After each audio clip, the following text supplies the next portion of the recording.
형사 미성년자 연령 기준 공론화 결과에 보고에 대해서 성평등가족부 장관께서 발제해 주시기 바랍니다. 네. 성평등가족부에서 추진한 촉법소년 연령기준 공론화 주요 결과에 대해 보고드리겠습니다. 먼저 추진 배경입니다. 최근 촉법소년 범죄 증가에 따라 형사 미성년자 연령을 존중해야 한다는 의견이 제기되고, 이에 따른 찬반이 대립함에 따라 논쟁점을 정리하고 다양한 의견을 수렴하기 위해 지난 2월 말 사회적 공론화를 시작하였습니다. 주요 추진 사항입니다. 법무부, 교육부, 경찰청 등 관계부처와 전문가가 참여하는 사회적 대화 협의체를 구성하였으며, 지난 4월에는 시민참여단이 참여하는 양일간의 수기 토론회와 공개 포럼, UN 아동관리위원회 면담 등을 통해 다양한 의견을 수렴하였습니다. 주 결과입니다. 먼저 쟁점을 보면 촉법소년 사건은 법원의 심리 불개시 및 불처분 비율이 보호처분 비율보다 높고, 강력범죄가 아닌 절도와 폭력의 비중이 높습니다. 특히 촉법소년은 경찰에서 법원으로 바로 정권 송치되는 반면, 범죄소년은 훈방 등이 가능하므로 단순 통계의 비교는 어렵습니다. 다음 쪽입니다. 청소년의 형사책임 능력을 판단할 때 청소년기 정신적 발달 특성과 자기통제 능력을 고려해야 하며, 연령을 하향하더라도 상당수는 보호처분을 받을 가능성이 높으므로 소년 보호처분에 대한 개선도 병행되어야 합니다. 참고로 소년의 연평균 수용률은 112%로 과밀화되어 있으며, 소년보호재판 담당 판사는 전국에 30여 명으로 연간 5만 건 이상의 소년보호 사건을 처리하고 있습니다. 이어서 시민참여단 수기 결과입니다. 강력 중대 반복 범죄에 한하여 하향하자는 비중이 가장 높았으며, 일괄 하향, 현행 유지 순으로 나타났습니다. 연령 하향 범위는 13세 미만으로 1살 낮추자는 의견이 가장 높았습니다. 특히 시민들이 중요하다고 본 결정 기준은 범죄 예방을 통한 사회 보호, 피해자 보호와 국가의 책임 있는 대응이었습니다. 다음 페이지입니다. 사회적 대화협의체 제도 개선 공고안의 주요 내용입니다. 시민참여단 수기 결과를 존중하되 연령 하향의 효과와 통계적 근거, 소년의 발달 특성, 보호 인프라 여건 등을 종합적으로 고려하여 신중한 검토가 필요하며 관련 제도 개선 사항을 함께 제시하였습니다. 초기 대응을 위해 촉법소년 경찰 조사 가이드라인 및 조사권 근거를 마련하고, 입원뿐만 아니라 통원 치료까지 가능하도록 치료 처분을 개선하는 등 보호 처분을 내실화하고, 보호처분 시설 및 소년본류심사원 등 인프라 확충, 피해자 진술권, 열람 등사 등 피해자의 알 권리 보장 등을 위한 법률 개정을 권고하였습니다. 종합 검토 의견 및 추진 계획입니다. 시민참여단 수기 결과를 고려하여 강력 중대 범죄에 한해 연령을 낮추는 방안을 검토하되, 협의체에서 제시한 소년사법 체계 전반의 개선 대책을 병행 추진할 필요가 있습니다. 형법 및 소년법 등 관련 법률 개정을 추진하고, 범정부 추진 체계를 통해 보호처분, 교정, 예방 등 후속 제도 개선 과제를 긴밀히 논의해 나갈 필요가 있습니다. 이번 공론화 과정에서는 2달 동안 각계 전문가와 많은 시민 여러분께서 진지하게 참여해 주셨고, 언론에서도 개별 사건을 넘어 우리 소년사법 체계의 현황과 개선 방향을 함께 고민해 주셨습니다. 많은 시민들께서 이 문제를 이렇게 폭넓고 깊이 있게 사회적으로 논의한 것은 처음이라며, 연령 하향 여부를 떠나 그 자체로 의미 있는 과정이었다는 말씀을 전해주셨습니다. 대통령께서 공론화의 필요성을 주문하지 않으셨다면 우리 사회가 형사 미성년자 연령이라는 하나의 제도를 넘어 청소년을 어떻게 보호하고 건강하게 성장하도록 도울 것인가를 함께 고민하는 출발점에 서지 못했을 것입니다. 나이라임 오렌지 나무라는 책에는 생업에 바쁜 부모의 방임으로 자신을 크리스마스에 태어난 악마로 여겼던 꼬마가 소년의 얘기를 들어주고 보듬어주는 이웃집 아저씨 뽀르뚜가로 인해 마음의 안정을 찾고 성장해가는 이야기가 나옵니다. 이번 공론화 과정에서 우리는 그동안 소년 비행으로 보호 처분을 받았던 많은 소년들이 사회 곳곳에 있는 이런 뽀르뚜가의 도움으로 잘 성장하여 전문직, 공무원, 지역사회 일꾼으로 활동 중인 사실을 확인했습니다. 앞으로 성평등가족부는 관계 부처와 함께 소년 비행에 대하여는 엄중하게 바라보되, 도움이 필요한 소년이 곁에서 이러한 사회적 논의를 바탕으로 청소년이 안전하게 성장하고 국민이 안심할 수 있는 사회를 만드는 데 최선을 다하겠습니다. 이상입니다. 네, 여기 우리 의견들을 좀 들어볼 텐데 핵심은 그런 거죠. 일괄적으로 낮추지 말고 중대범죄, 반복범죄에 한정해서 한 살만 낮추자. 네. 그 말이죠. 부분적으로. 뭐 다른 분들 의견도 한번 말씀해 보십시오. 몇 분. 의견 없어요? 너무 예민한 주제라서 나중에.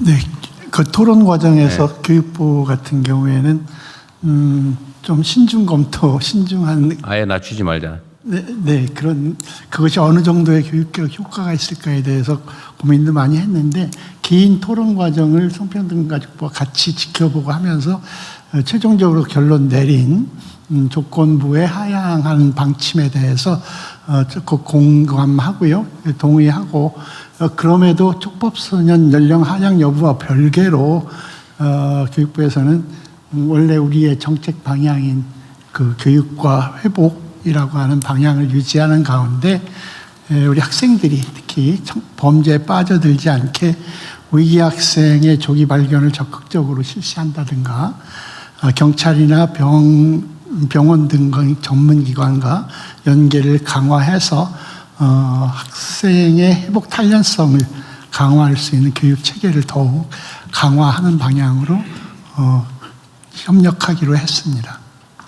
그러니까 그건 뭐 부수적인 대책이고 핵심 쟁점은 촉법소년 나이를 하향하는 문제. 법무부에 저 하나 물어볼 게 있는데요.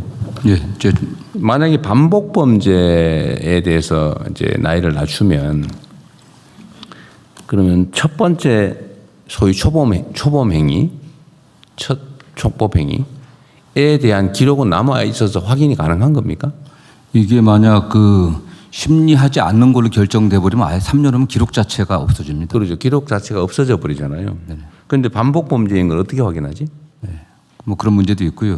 일단 저희 법무부 의견을 좀 간단히 말씀드리면은 네. 일단 두 가지 측면이 있는 것 같습니다. 일단 최근에 축법 소년들의 범죄가 증가되고 있고 그중에 이제 중대한 범죄가 증가됨에 있어서 이러한 범죄들이 형사처벌 대상에서 완전히 배제된다고 했을 때 국민적 불안감의 문제가 있고요. 네. 또 마찬가지로 그 이면의 문제인데 또 촉법소년들이 요새 많은 정보를 갖고 있지 않습니까? 나도 뭐 촉법소년인데 나 처벌받지 않아. 이걸 악용하는 사례들. 네. 이런 것에 대한 국민적 감정이 있습니다. 두 번째로 법리적 측면에 있어서는 그 형사 미성년자들은 촉법소년은 생물학적으로 일률적으로 책임 능력을 결정하고 있거든요. 그렇게 이렇게 예외적으로 이렇게 하는 경우는 오히려 그게 예외적인 겁니다. 그렇기 때문에 현재는 14세 미만으로 일률적으로 정해져 있는 그 책임 능력의 문제를 갖다가 범죄의 중대성이라든가 뭐 반복성 같은 것은 책임 능력과는 별개의 문제 아니겠습니까? 그리고 그 행위자의 속성과는 그 책임 능력은 그 행위자의 속성의 문제인데 범죄의 중대성이라든가 또는 뭐 이런 반복성 별개의 문제이기 때문에 이걸 해갖고서 부분적으로 또 예외적으로 몇 가지 범죄에 대해서만 하향한다는 것은 법리적인 문제가 좀 있다라는 그런 측면의 문제도 있습니다. 그리고 또 중대범죄를 갖다 어떻게 가르칠 건지 나눌 건지에 대한 쟁점도 남아 있습니다. 네. 그래서 저희는 한 일괄적으로 해서 뭐 13세 미만으로 낮춘다고 한다고 하더라도 어쨌든 사안 하나하나에 따라서 개별적으로 판단해야 될 문제이기 때문에 그것이 남용돼 갖고 뭐 과도하게 처벌받는 소년들이 늘어날 것으로 보지는 않고 있습니다. 네. 근데 이게 논쟁을 하자면 끝이 없는 의제여서 일단 팩트를 몇 가지 체크를 해봐야 될 것 같아요. 이제는 반복 범죄, 경미 범죄죠, 그러니까 중대 강력 중대 범죄를 왜 구분해놨나 모르겠는데 이건 좀 다른가요? 강력범, 중대범? 그러니까 이 부분에 대해서는 국회에서 범죄 형태가 네. 예를 들어 뭐 살인, 강간 뭐 이런 유형. 네. 그다음에 중대 범죄는 뭐 피해가 크다든지 뭐 이런 네, 걸 맞습니다. 말하는 네. 뭐 예를 들면 폭행 사건인데 네. 뭐 사람이 죽을 네, 그러니까 뭐 그러면 중상의 상해 결과가 치사하게 되고. 나왔거나 어쨌든 뭐 뭐 네. 중상의 결과가 생겼다든지 네, 네, 뭐 네. 이런 중대 범죄는 그렇고. 네. 하여튼 요거는 뭐 예를 들면 규칙이나 이런 걸로 정하면 될 테니까. 네.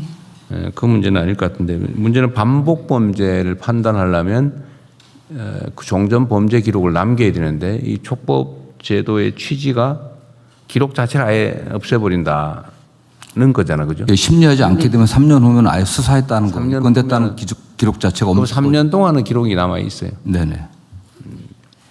그럼 3년 내에 반복 범죄를 했을 경우라고 하면 그런 실무적인 문제는 없겠네요. 이제 그렇습니다. 네. 뭐 그 정도 타협은 할 수 있을 것 같고.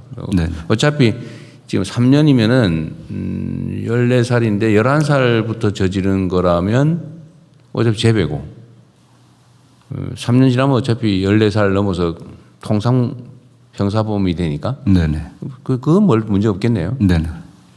그러면 3년 이내에 뭐 반복 범죄라고 어쨌든 하면 그 문제는 해결이 되겠는데. 근데 강력범, 중대범을 어떻게 정할 거냐? 뭐 이거는 뭐 사회적 합의를 통해서든 어떻게 정하면 되긴 한데. 예, 그렇습니다. 문제는 일률적으로 낮출 거냐 말 거냐. 근데 낮춰야 된다는 거에 대해서는 별로 이견이 없는 것 같아요. 지금은 어떻습니까? 낮추면 안 된다. 현재 상태를 유지해야 된다. 그건 아닌 것 같죠. 예. 지금 자료를 보면 낮춰야 된다는 분들이 꽤 높은 비율로 나오고 있지 않습니까? 근데 그것은 이제 낮추면 안 된다. 낮춰야 한다. 낮춰야 한다. 별로 그거는 뭐 이견은 없으신 그러면 네. 그 낮춘다. 이건 일단 정하고 두 번째로 일률적으로 낮출 거냐, 중대범죄로 낮출 거냐. 네. 일률적으로 낮춘다면 몇 살까지 낮출 거냐. 일률적으로 낮추는 거를 뭐 2살씩 하는 건 너무 과한 것 같긴 하네요. 지금 일단 만약에 논의한다면 1살 정도 일률적으로. 예, 그렇습니다. 예. 일률적으로 한다면 한 살. 근데 중대범죄에 대해서는 어떻게 할 거냐 그러면. 근데 요즘 실제로 저런 거 있지 않나요? 아니 뭐 물론 뭐 언론 보도라고 하는 게 약간 선정성이 있어서 극히 예외적인 경우가 주로 보도되긴 하지만 아까 본부장은 말씀하신 것처럼 나 처벌 안 받아라고 하면서 그 저지르는 장면도 있더라고요. 네. 그런 걸 보면 일정한 경우에는 1살만으로 부족하지 않나요? 예를 들면 12살인데 무슨 살해 행위나 중범죄를 알면서 저지를 수도 있잖아, 그죠? 그럴 경우가 있을 수 있잖아요. 네, 그렇습니다. 네. 네. 그 길을 이용할 수도 있겠고. 근데 지금 수기 과정에서 말씀 주신 것은 네. 중대 반복 그 강력 범죄에 대해서는 13세 그러니까 한 살. 13세라도 예, 그 범죄에 대해서 예, 그거는 일률적으로 낮추지 말고 그냥 얘기는 여기 어쨌든 성평등 가족부 의견은 일률적으로 낮추지 말고 특정 범죄에 대해서만 1살만 낮추자 그 말이잖아. 네. 부분적으로 1살. 그렇습니다. 그 말이잖아. 부분 1살. 네, 부분적으로 네, 한 살만 맞습니다. 낮추자. 근데 그거 너무 미약하지 않냐 그런 생각이 드는 거죠. 그리고 전 세계적으로 12세 하는 경우도 꽤 많지 않나요? 12세, 13세. 네. 어쨌든 이런 쟁점이 있어요. 일률적으로는 낮추지 말자가 결론인데 지금은 의견은 그런 거죠. 일률적으로 낮추지 말고 중대 강력 반복 범죄만 1살 낮추자. 부분적으로 1살. 예, 그렇습니다. 원래는 아예 안 낮추고 현상 유지하는 걸로 의견들이 많았다고 하던데 전문가들 의견은 네. 국민들께서 촉법소년 이하라고 하면 처분을 안 받는 것으로 어떤 처벌도 안 받는 것을 많이 오해하는데 사실상 소년원 2년간의 장기 소년 송치까지 가능한 꽤 중대한 처분이 뒤따른다는 것을 잘 모르셨던 것 같습니다. 2년 최대 2년 소년원 송치 2년. 네, 맞습니다. 그래서 직접 촉법소년을 담당했던 회사님 말씀으로는 오히려 14세, 15세 소년보다 촉법소년이 소년을 송치랑은 더 중대한 처분을 받을 수 있다. 그런 점들이 좀 국민들이 모르고 계시는 것 같다는 말씀도 주셨습니다. 지금 14세 미만이라도 네, 소년은 송치할 수 있다. 장기 2년을 송치까지 가능합니다. 지금 그 14세 미만도 어쨌든 촉법 소년이라고 해서 처분이 가능하긴 예, 한데 가능합니다. 네네. 그 한계는 또 몇 살까지예요? 어떤 한계 말씀하십니까? 7살까지도 돼? 아니죠. 그 10살. 10살, 10살부터? 네, 네, 10살부터 13살까지 가능하고 10살부터 13살까지는 요걸 촉법 소년이라고 불러요? 네. 네, 그렇습니다. 10살 미만. 9세 이하는 아예 뭐 형사처벌의 대상이나 그 보호처분의 대상이 아니니까요. 9살 미만은 아예 대상이 아니고 촉법 소년으로 분류해서 처분하는 것은 13세 말 그러니까 14세 되기 전 네네. 10세 이상 네, 그렇습니다. 10세부터 13세는 4년간인가요? 그래서 10살, 11살, 12살, 13, 4년간입니다. 11살, 12살. 여기에 대해서는 현재도 소년원 송치가 최대 2년이 가능하다. 네, 지금 법무부 자료에 의하면 13세 소년을 송치되어 있는 비율이 25년에 57명으로 나옵니다. 그러니까 촉법 소년이라고 해서 결코 면제되는 게 아니라는 것을 저는 촉법 연령대 소년들이 분명히 알고 그 부분에 대해서 교육부에서 성평등보다 함께 저희가 적극적인 교육을 해야 된다고 생각합니다. 자, 9세 미만은 처벌 제재가 전혀 없고 네, 그렇습니다. 10세부터 13세까지는 촉법 소년으로 최대 소년원 2년 송치가 가능하고 네, 그렇습니다. 14세부터 18세까지는 소년범이라고 해가지고 유기징역만 네, 징역형도 가능하고 또 소년 그 보호처분도 가능하고. 무기징역까지 가능한 거예요? 아니면 유기징역만 가능한 네. 거예요? 장단기를 정해서 유기징역까지만 선고가 가능한 그렇습니다. 네. 그 소년범이고 이제 네. 18세가 넘으면 성인범으로 뭐 그냥 형법 일반적으로 다 적용되는 거죠. 참 어려운 주제예요. 중대강력범죄만 소년범으로 처벌하자. 근데 이게 현재 이제 의견이죠. 네, 현재도 실제 그 소년법 전담 판사들은 뭐 14세나 15세 같은 경우도 일반 형사범으로 처벌하는 게 거의 매우 드뭅니다. 사실 그래도 오히려 소년원에 보내갖고 다시 갱생의 기회를 주는 게 낫다는 게 일반적이었기 때문에 지금 14세 정도 형사범 소년범도 저기 소년원 보내면 소년원인데 유기징역으로 단기 얼마 장기 예. 정해서 보내는 거죠. 네, 그렇습니다. 법제처장입니다. 네. 제가 한 가지 좀 정정할 게 있습니다. 지금 그 2년까지 6개월 이상 2년까지의 그 소년원 송치는 12세 이상만 가능합니다. 12세 이상. 예, 네. 6개월 이하의 경우에는 12세 이하도 가능합니다. 11은 6개월 이하. 12부터 13은 2년까지 가능. 소년범이 되면 요새는 20년까지인가요? 장기 20년? 장기 10년이고 10년. 단기 5년입니다. 아, 소년범은 또 네. 10년. 아무리 중대한 범죄를 저질러도 10년에서 5년에서 10년까지가 최대예요. 근데 사형하고 무기징역에 해당하는 형을 그러니까 그 범죄를 저질렀을 경우에는 그게 15년으로 대체가 됩니다. 그러니까 그 최대 경우 15년. 아니고서는 10년, 5년이 최대입니다. 처벌이 안 되는 건 아니다. 현재 그렇습니다. 상태로도. 그러면 최대 선고 가능한 형량을 2년 소년원 송치 2년에서 징역 15년까지 가능한 걸로 바뀌는 거네요. 그러니까 보통의 경우에는 10년, 5년이고요. 그러니까 사형 무기징역의 어쨌든, 네. 경우에만 15년으로 대체됩니다. 그러니까 뭐 어쨌든 뭐 보통 중대범죄나 사형이 꽤 있으니까 15년. 어쨌든 이걸 가지고 이제 또 우리 국민 여러분께서도 또 참고로 판단을 좀 해주시면 좋을 것 같고요. 그러니까 나이대에 따라서 현재도 촉법 소년이 처벌되지 않는 건 아니다. 다만 2년 소년원 송치 2년이 최대다. 그런데 만약에 촉법 소년의 나이를 낮추면 중대범죄자인 경우겠지 주로. 그럴 경우는 15년까지 선고가 가능해진다. 현재 13세 미만의 경우는 소년원 송치 2년이 최대치가 된다. 그걸 낮추면 이제 15년까지 가능해지는 거죠. 그러니까 처벌이 안 되고 안 되는 거 우리 국민들이 그런 오해를 하고 있는 건 맞는 것 같아요. 촉법 소년이 되면 처벌이 아예 안 된다. 그건 아니고 장기가 아니지. 2년 최대 2년의 소년원 송치까지는 가능하다. 네. 그 아래 나이도 마찬가지고 그죠? 네, 맞습니다. 네.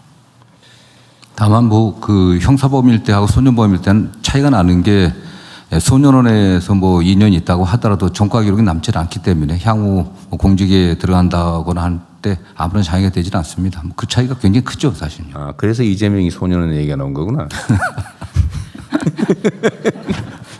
그래서 기록이 없어졌다. 그런. 공개를 하지 못하게 돼 있습니다. 아, 있긴 있어요. 없습니다. 아니, 기록이, 이 소년원 기록이 없어진다는 게 진짜 기록은 물리적으로 없어요. 기록은 남아 있습니다. 공식적으로 안 가르쳐 준다는 거예요. 그 기록은 남아 있지만 그 기록은 있지. 알려줄 수가 없습니다. 아니, 법률상. 알려주자는 거지. 기록이 없어지는 건 아니지. 네. 근데 촉법 소년 기록 자체를 없애버린다? 예, 그 축법 연령에 해당하는 아이들이 그 심리하지 않고서 그냥 종교라는 그럴 경우에는 그건 아예 기록 자체를 없애. 기록 자체를 없애버린, 기록을 안 한다. 아니, 예. 있다가 3년이 지나면 3년 있다 없애버립니다. 물리적으로 지원합니까? 지웁니까? 예, 실질적으로 없애버린다고 합니다. 예. 근데 그거 중요하지. 네. 옛날에도 전과 기록이 뭐 몇 년 지나면 없어진다 해놓고는 사실 기록은 다 난 게 있잖아, 지금. 근데 전혀 심리하지 않는 비율이 거의 한 뭐 47, 8%, 50% 육박할 겁니다, 지금요. 전혀 심리하지 않는 비율이 높게 나오는데 그 이유는 그 소년부 전담 판사님들에 의하면 그 학교 폭력 등으로 학교 안에서 발생한 폭력 등 좀 경미하게 느껴진 경우에 그 심리 불개시나 또 보호 처분하지 않는 결정을 내리시는데 보통 그 외에 일반적인 절도나 폭력 사건은 법원에서 재배행 예방을 위해서 오히려 보호 처분을 강하게 내리는 경향이라고 하십니다. 네, 절도 사건이 많죠. 네. 절도, 폭력, 네. 뭐 이런 게 좀 많은 편이고 가끔씩 이제 성범죄, 네네. 네. 심하면 치사에 이르는 범죄도 있긴 있죠. 혹시 연간 살인 사건이나 강도 사건 이런 거는 몇 건 정도? 축법 소년에 한해서 저희가 확인했을 때 최근 3년간은 없었습니다. 그리고 4년 전에 발생했던 하나의 사건을 직접 담당한 판사님께서 말씀해 주셨는데 유일한 양육자인 고모를 살해한 소년 13세 소년이었는데 그 소년의 정신 조현병이 있어서 오히려 소년 보호 처분으로는 의료 보호 시설로 보내고 이후에 소년은 2년을 보냈다고 합니다. 소년은 2년에 네, 보호 시설. 네, 근데 판사님 말씀으로 만약에 이게 형사 사건으로 됐다면 책임 조각 사유가 되어서 아마 처벌을 받지 않았을 거다는 말씀도 해주셨습니다. 그래서 이런 부분까지 살인 사건은 그랬고, 그다음 혹시 네. 강도 사건이나 아니면 네. 집단 폭행 뭐 네. 이런 거는 네, 그런 경우에 비율도 꽤 집단 폭행 예를 들면 뭐 흉기 소지 폭행이나 이런 강도 사건은 점차로 줄고 있는 경향입니다. 강도 사건은 꽤 있나 보군요. 네, 강도 사건. 네, 촉법 소년의 경우에는 아무래도 뭐 절취하려다가 그 소유자가 붙잡는 경우에 뿌리치거나 근처에 있는 무기를 든 경우에 강도가 되고. 중강도. 네, 네. 어려운 주제인데 오늘 뭐 최종 결정을 하지 말고 이 논의를 기반으로 다시 우리 현장의 의견 또 우리 국민들의 의견도 좀 수렴해 보고요. 하여튼 쟁점은 이렇다. 현재도 처벌이 되긴 하는데 최대 소년은 2년 송치가 최대다. 근데 이걸 바꾸면 15년까지 가능해진다. 이거를 모든 범죄의 경미 범죄까지 다 낮출 거냐. 낮추면 이제 다 기록이 남는 거죠. 기록이 남아서 어디 뭐 약간의 감정적인 우발적 뭐 폭행 사건 이런 것도 일단 신고되면 뭘 기소유예라든지 하더라도 기록은 다 남게 되는데 촉법소년 상태면 없어진다. 예, 뭐 심리 불개시 경우는 그 차이가 있고 경미하면 심리 안 하겠죠. 네. 그러면은 어쨌든 전체에 대해서 낮출 거냐, 낮춘다면 1년 할 거냐, 2년 할 거냐, 최대가 2년인 것 같고, 또 중대 범죄와 반복 범죄, 강력 범죄, 요런 경우만 1살 또는 2살 낮출 거냐, 요거 남는 건데 낮추긴 낮춰야 될 것 같고요. 네네. 부분적으로 낮출 거냐, 전면적으로 낮출 거냐, 모두 범죄 낮출 거냐, 1년 낮출 거냐, 2년 낮출 거냐. 요 범위 내에서 다음에 한번 또 토론을 한번 해보고 그 사이에 네. 우리 국민 의견도 한번 수렴을 또 한번 해보시죠. 네. 다양한 방식으로 뭐 이런 조사를 해보든지 아니면 이 얘기를 좀 알게 된 사람들의 의견이 중요하니까요. 뭐 모르고 아예 처벌이 안 된다 이런 생각하는 분들이 있어서 네. 그런 분들은 처벌해야지 네. 이런 생각이 많거든요. 네. 근데 그게 아니고 처벌되는데 더 강화하는 거다. 네. 그런 전제에서 다시 한번 또 의견을 한번 들어보겠습니다. 매우